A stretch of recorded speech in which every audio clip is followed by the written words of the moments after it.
আসসালামু আলাইকুম, কেমন আছেন? আলহামদুলিল্লাহ, আপনাকে দোয়া ভালো আছি। দোয়া করে সবাই ভালো থাকো।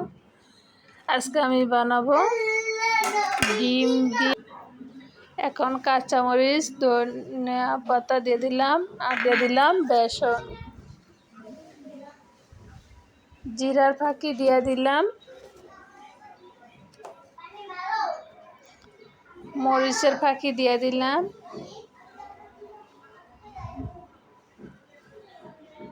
হলুদের ফাঁকি দিয়ে দিলাম,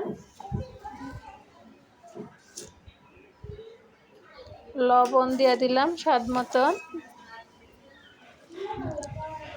এখন ভালো করে আলতো হাতে মাখায় নিব। আমি কিন্তু পানি ইউজ করব না।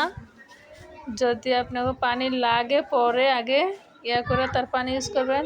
আর এদিকে এই যে সিদ্ধ ডিম নিয়েছি, ডিমটা কেটে নিয়েছি। এখন এই যে আমার মাখা হয়ে গেছে গা।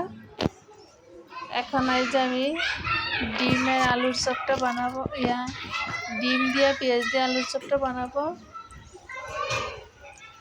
এটা খেতে কিন্তু অনেক মজা লাগে, জানি না কার তানে কীরকম লাগে, এটা কিন্তু অনেক ভালো লাগে। আপনারা এরকম রমজান মাসও তৈরি করতে পারেন, রমজান মাস ছাড়াও তৈরি করতে পারেন।